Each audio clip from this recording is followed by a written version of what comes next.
গুম দিবসের আগের রাতে ব্যবসায়ী আসলাম সেরনিয়াবাদকে আইন শৃঙ্খলা বাহিনীর পরিচয় তুলে নেওয়ার অভিযোগ করেছে তার পরিবার। শীর্ষ করদাতা এই ব্যবসায়ীকে বৃহস্পতিবার রাত 11:15টার দিকে মিরপুরের কালশির সড়কে গাড়ি থামিয়ে তুলে নিয়ে যাওয়া হয়। তারপর থেকে খোঁজ নেই তার। পল্লবী থানায় একটি সাধারণ ডায়েরি করেছে তার পরিবার। বিস্তারিত জানাচ্ছেন জিয়া খান। সে সবসময় মানুষকে হেল্প করে গেছে, কিন্তু আজ করবি আমি এখন কার কাছে যাবো, কি করবো আমি ট্রেনিং খুঁজে পাচ্ছি। আক্ষেপ করে বলছিলেন আসলাম সেরনিয়াবাতের স্ত্রী সাইয়ারা ইশরাত। ওর কাছে দুটো ফোন ছিল, দুটোই বন্ধ। তখন আমি একটু টেনশনে পড়ে আমি ড্রাইভারকে রিসিভ করলাম যে কি হয়েছে। তো ও চিৎকার করে বলতেছে, ম্যাডাম স্যারকে তো ধরে নিয়ে যাচ্ছে। বৃহস্পতিবার রাতে রাজধানীর মিরপুর থেকে ব্যক্তিগত গাড়িতে বাড়ি ফিরছিলেন আসলাম সেরনিয়াবাত। রাত 11:15টায় কালশির ফ্লাইওভারের 27 নম্বর পিলারের নিচে গাড়ি থামিয়ে তুলে নিয়ে যাওয়া হয় আসলামকে। ইউটার্ন করতে গেছি, তখন আমার সেনাবাহিনীতে সিগন্যাল দিয়েছে।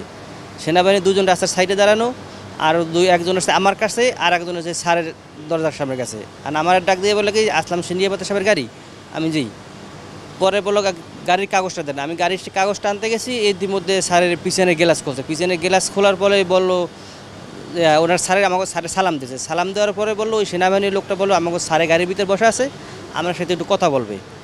এই বলায় স্যারের নিজে থেকে গাড়িতে নামিয়ে যাইয়া ওনাকে গাড়ির ভিতরে বসছে। বসার পরে স্যার ওই গাড়ির ভিতরে আগে একজন লোক বসা ছিল, আর স্যারের মাঝখানে উঠছে, স্যারের সাথে আর একজন লোক করছে। লোক ওঠার পরে সাথে সাথে দরজাটা লাগাই দিয়েছে। লাগাই দিয়া মানে ওই জায়গাতে আমরা দাঁড়াইছি, দাঁড়ার একটা জ্যাম লাগিয়ে গেছে। জ্যাম লাগিয়ে পরে আমার গাড়ি আটকে গেছে। পরে ওই গাড়িটা দাপুরে টান দিয়ে চলে গেছে। সিসি ক্যামেরার ফুটেজে দেখা যায় আসলাম সেরনিয়াবাতের প্রাডো গাড়িটি ওই জায়গায় আসার আগে অবস্থান করছিল সন্দেহভাজনরা। প্রথমে একটি কালো রঙের গাড়ি এসে থামে জায়গাটিতে। সে গাড়ি থেকে মাস্ক এবং গেঞ্জি পরা এক লোক এসে অবস্থান নেয়। রাস্তার পাশে ডিভাইডারের ওপর বসে মোবাইলে কথা বলতে দেখা যায় তাকে। তারপর আসলাম সেরনিয়াবাতের কালো রঙের প্রাডো গাড়িটি সেই জায়গায় আসলে সেখান থেকে দ্রুত চলে যায় সন্দেহভাজনরা। এরই মধ্যে আসলাম সেরনিয়াবাতের গাড়িটি থামিয়ে তাকে তুলে নেওয়া হয় সন্দেহভাজনদের গাড়িতে। আইন শৃঙ্খলা বাহিনীর পরিচয়ে তুলে নেওয়া হলেও কোথাও খোঁজ মেলেনি আসলামের, দাবি তার আত্মীয়ের। আমরা একটা গাড়ি দেখছি সিলভার কালারের, এবং ওটা হুন্দাই, সম্ভবত হুন্দাই তুষান, যেটা ওই তুষান গাড়ি ছিল, জিপ ছিল। এবং জিপে ইনিশিয়ালি আমরা দেখছি যে একটা ছেলে সিগন্যাল দিচ্ছে।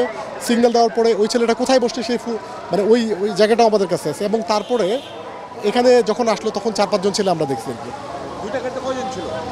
আমরা আনুমানিক 5 থেকে 6 জনকে দেখছি। আসলাম সেরনিয়াবাতকে ফিরিয়ে দেওয়ার দাবি তার পরিবারের।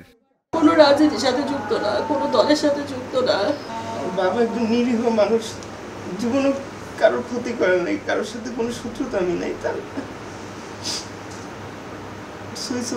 বাসায় আসুক সবাই। টানা 12 বছর ধরে শীর্ষ করদাতাদের একজন আসলাম সেরনিয়াবাত। ব্যবসায়ীদের শীর্ষ সংগঠন FBCCI এরও সদস্য তিনি। এরকম নিখোঁজ হয়ে যাওয়া ভাই। জিয়া খান, বাংলা ভিশন, ঢাকা।